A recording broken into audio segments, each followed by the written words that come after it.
Assalamualaikum warahmatullahi wabarakatuh. Kami dari kelompok 7 yang beranggotakan Wahyu Aprilia Pertiwi, Indri Pramudita, Reni Oktaviani, dan Ratih Dwipe akan mempresentasikan tentang sifat zat dan pemisahan. Yang kita tahu, dalam bidang kimia, proses pemisahan digunakan untuk mendapatkan dua atau lebih produk yang lebih murni dari suatu campuran senyawa kimia. Sebagian besar senyawa kimia ditemukan di alam dalam keadaan tidak murni. Beberapa teknik dapat dilakukan untuk pemisahan zat kimia.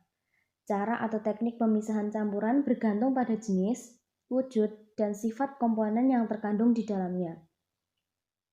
Jika komponen berwujud padat dan cair, misalnya pasir dan air, dapat dipisahkan dengan saringan.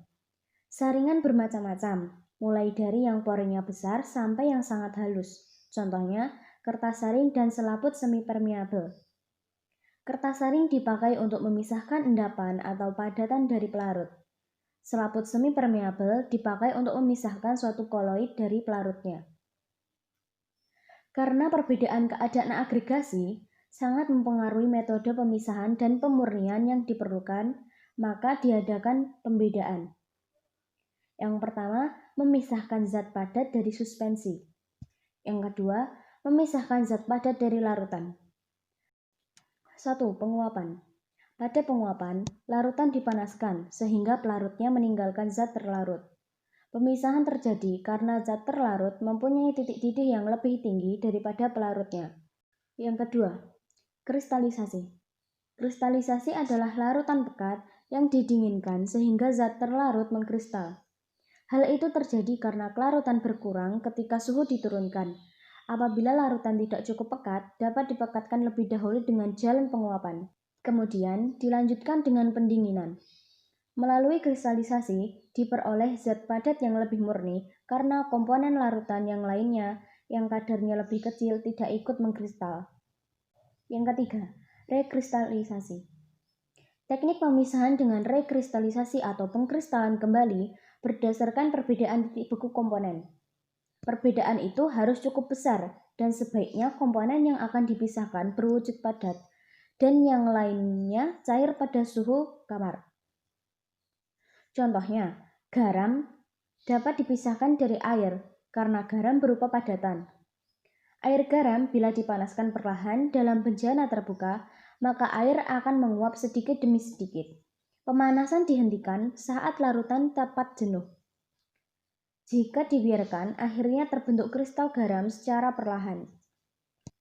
Alat dan bahannya adalah gelas kimia 50 ml, botol kromatografi tinggi 12 cm, sendok logam, batang pengaduk kaca, corong kaki 3, cawan porselin, penjepit atau tang, penjepit tabung, tabung reaksi, pembakaran spiritus, kasa asbes, kertas kromatografi, belerang, garam kotor, pita magnesium, lilin, kertas saring, dan tinta hijau, biru, dan merah. Cara kerjanya ialah 1. Perubahan zat. Nyalakan lilin dan amati lilin yang menyala. Apakah ada lilin yang terbakar? Apakah lilin yang terbakar mengeluarkan kalor? Lalu masukkan pipa kaca ke dalam zat cair yang ada di bawah nyala lilin. Perhatikan zat pada pipa kaca setelah zat itu dingin. Apakah terbentuk zat baru? Lalu ambil sedikit serbuk belerang dengan sendok logam. Panaskan. Apakah belerang terbakar? Apakah belerang berubah saat dipanaskan? Apakah terbentuk zat baru? Berupa apakah zat baru tersebut? Dan yang terakhir, jepit sepasang pita magnesium dengan penjepit atau tang. Dan masukkan ujungnya ke dalam nyala api sampai ujung pita magnesium berpijar. Keluarkan pita dari nyala api. Jangan melihat langsung magnesium yang terbakar karena nyalanya sangat menyilaukan. Apakah terbentuk zat baru? Yang kedua, pemisahan campuran. A. Pemisahan dengan melarutkan, menyaring, dan menguapkan. Masukkan 1 sendok teh garam kotor ke dalam gelas kimia yang sudah diisi dengan 10 ml air. Aduk hingga garam dan air homogen. Lipat kertas saring menjadi kerucut. Masukkan ke dalam corong. Basahi kertas saring dengan sedikit air agar kertas saring melekat. Kemudian, saring larutan dan kumpulkan filtrat dalam gelas kimia yang bersih. Amati kertas saring dan filtrat. Lalu, ambil 5 ml filtrat dan masukkan ke dalam cawan penguapan. Panaskan sampai hampir semua air habis. Amati hasil penguapan dan bandingkan hasilnya dengan semula. B. Pemisahan dengan kromatografi kertas. Sediakan kertas kromatografi ukuran 2x7 cm.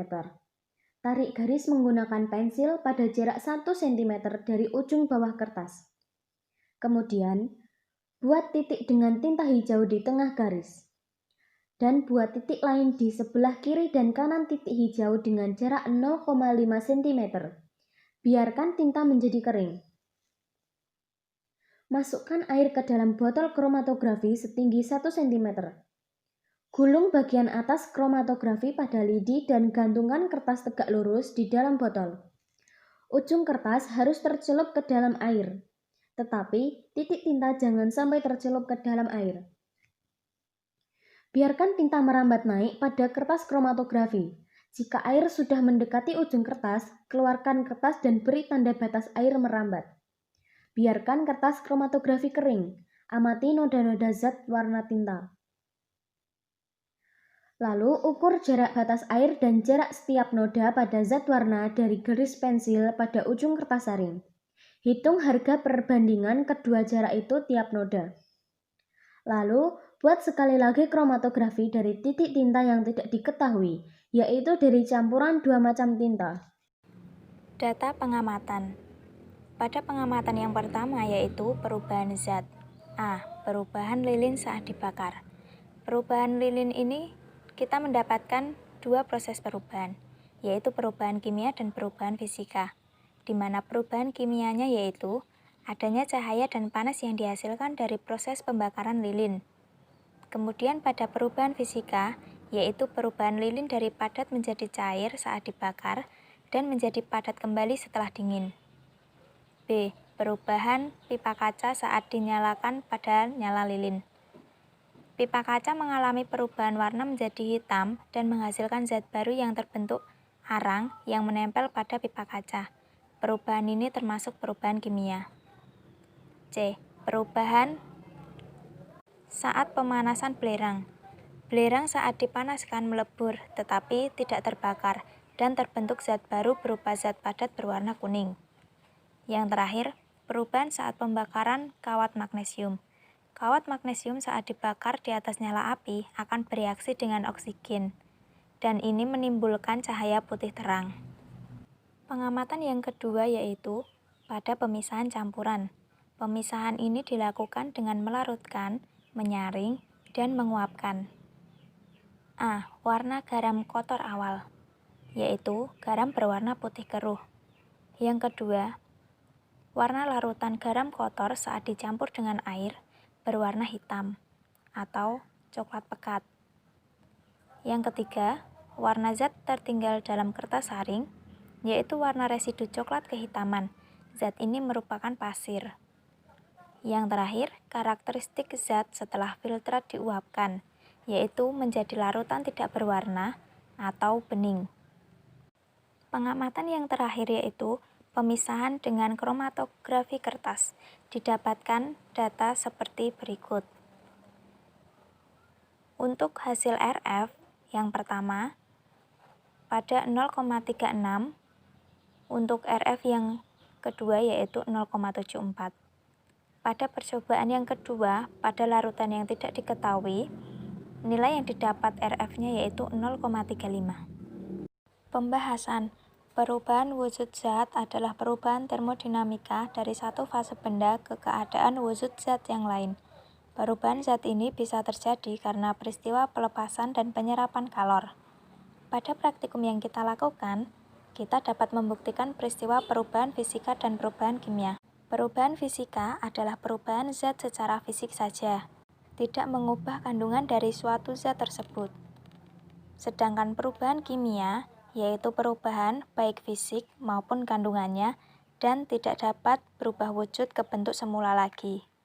Contoh dari perubahan fisika yaitu pada perubahan lilin saat dibakar.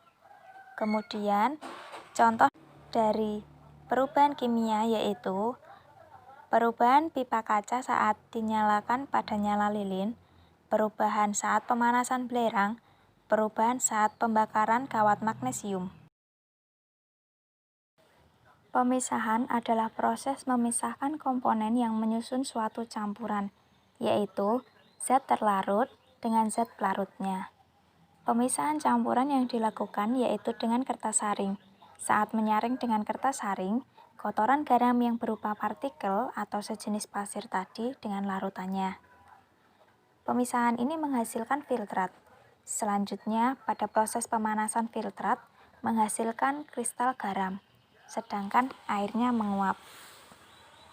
Karakteristik zat yang sudah diuapkan tadi adalah larutan menjadi tidak berwarna atau bening.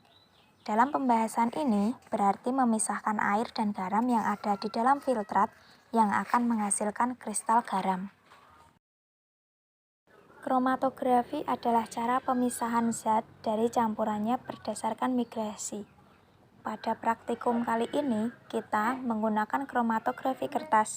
Kromatografi kertas merupakan kromatografi dasar terbaku yang merupakan salah satu alat analisis yang sering digunakan untuk memisahkan dan meneliti komponen dalam suatu campuran. Dari hasil praktikum, spot noda terbentuk kemudian diukur dari panjang masing-masing spot noda, dan RF atau waktu rambat dapat diketahui. Faktor yang mempengaruhi RF adalah jarak yang ditempuh komponen dan jarak yang ditempuh pelarut. Faktor ini didapat dari rumus harga RF yaitu panjang jarak fase dibagi panjang jarak fase gerak. Jika noda bekerja dengan prinsip like dissolve like atau saling melarut karena memiliki sifat yang sama, maka noda tersebut akan lebih mudah bergerak. Selain itu, kemampuan pelarut untuk bergerak merambat pada kertas saring tinggi, maka harga RF-nya akan lebih rendah. Kesimpulan. Yang pertama, pada percobaan perubahan zat, percobaan ini menghasilkan perubahan fisika, yaitu perubahan zat secara fisik saja tidak mengubah kandungan dari suatu zat tersebut dan masih dapat berubah ke bentuk semula. Perubahan kimia, yaitu perubahan bentuk zat dan beserta kandungannya, juga tidak dapat berubah ke bentuk semula. Yang kedua, percobaan pemisahan campuran dengan penyaringan. Pada percobaan ini ada 2 kali pemisahan dalam percobaan, yaitu saat menyaring larutan garam dengan kertas saring dan pada saat pemanasan filtrat. Pada saat pemanasan filtrat, airnya menguap dan menghasilkan kristal garam. Yang ketiga, kromatografi kertas merupakan kromatografi dasar terbaku yang merupakan salah satu analisis yang digunakan untuk memisahkan dan meneliti komponen dalam suatu campuran. Pada kromatografi kertas ini, tadi kita sudah menghitung RF dari uji coba praktikum. Cukup sekian presentasi dari kelompok kami mengenai sifat zat dan pemisahan. Kurang dan lebihnya mohon maaf. Semoga ini bermanfaat bagi semua yang menyaksikan video ini. Terima kasih.